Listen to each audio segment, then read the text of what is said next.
霊界通信小桜姫物語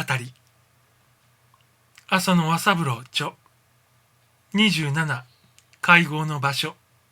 私の修行場を少し下へ降りた山の反復にこじんまりとした一つの平地がございます。ぐるりには程よく樹木が生えて、ちょうど置き石のように自然石があちこちにあしらってあり、そして一面に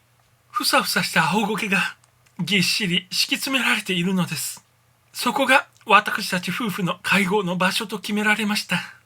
あなたもご承知の通り、こちらの世界では何をやるにも手間暇はいりません。思い立ったが吉日で、すぐに実行に移されてゆきます。話が決まった上は、これからすぐに出かけるとしよ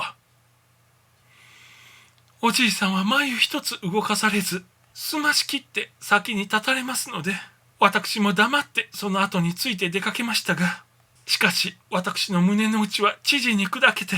足の運びが自然遅れがちでございました。申すまでもなく、幾10年の間、現世で仲良く連れ添った夫と、久しぶりで再会するというのでございますから、私の胸には、夫婦の間ならでは味わわれぬ、あの一種特別の嬉しさが、急に込み上げてきたのは事実でございます。すべて人間というものは、死んだからといって、別にこの夫婦の愛情に何の変わりがあるものではございませぬ。変わっているのはただ肉体の有無だけ。そして愛情は肉体の受け持ちではないらしいのでございます。が、一方に各嬉しさが込み上げると同時に、他方には何やら空恐ろしいような感じが強く胸を打つのでした。何しろここは幽会。自分は今修行の第一歩を済ませて、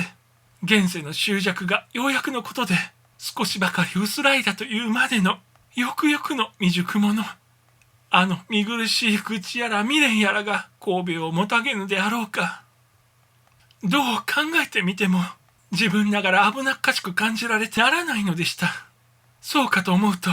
私の胸のどこやらには何やら決まりが悪くてしょうのないところもあるのでした。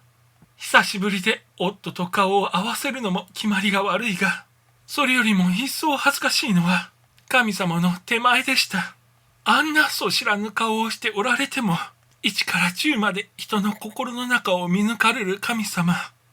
この女はまだだいぶシャバの臭みが残っているな。そう思っていられはせぬかと考えると、私は全く穴へでも入りたいほど恥ずかしくてならないのでした。それでも予定の場所に着く頃までには少しは私の腹は据わってまいりました。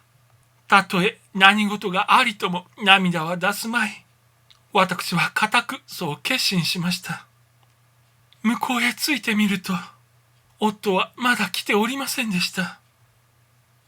まあよかった。その時私はそう思いました。いよいよとなると、やはりまだ気遅れがして、少しでも時刻を延ばしたいのでした。